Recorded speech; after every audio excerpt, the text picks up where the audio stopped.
Hello বন্ধুরা, সবাইকে বলতেছি আজকে শাহজাহান তারপরে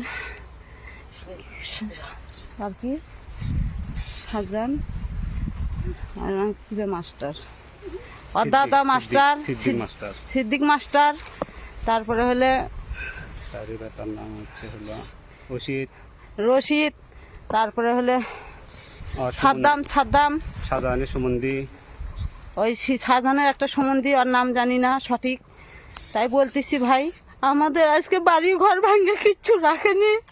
আমরা আজকে বাচ্চা কাচ্চা নিয়ে আজকে মাখার জমিতে পলিয়ে আছি। আমাদের কিচ্ছু রাখেনি, আমাদের মারে নাকের ফুল টুল সব কাটে নিছে। আমাদের ঘর দুয়ার লুটপাট করছে, আমাদের সোনা ছিল টাকা ছিল সব আমাদের লুটপাট করে নিছে।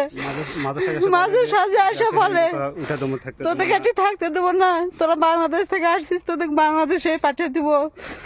এরকম করে বলে যে ইয়ে করে দেবো, মুর্শিদাবাদ করে দেবো, ওরম করতেছে। হিন্দুদের টিকতে দেবো না। মাদ্রাসার কয়টা ছেলে তারাও বলে যে এটি হিন্দুদের টিকতে দেবো না।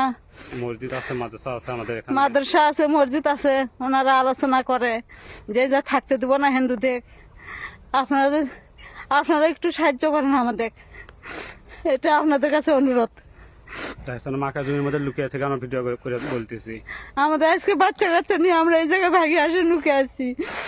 আমাদের কিচ্ছু রাখেনি, ঘর দুয়ার ভাঙে বাড়ি ঘর লুটপাট করে নিয়ে চলে গেছে। এর আগে ব্যাটারি হারাইছিল, আমাদেরকে মিশে এসে বলে যে আমাদের ব্যাটারি হারাইছে, তোমরা চুরি করছো, ওরকম করে আমাদের বাড়িতে এসে আমাদের হুমকি দিয়ে গেছে। আজকে সবাইকে মারধর করছে, আজকে সবাইকে মারে সব ইয়ে করে দিছে একদম। আমার বাচ্চা, আমার 6 বছরের বাচ্চা আছে, তাকে দেখো মেরে রেখে গেছে, কাউকে ইয়ে করেনি। নাহলে 100 জনের মতো লোক আসছিল, এসে সবাই মারধর করে থেকে গেছে। ফ্যামিলি হচ্ছে 4 জন, আমাদের ফ্যামিলি আমরা 4 জন।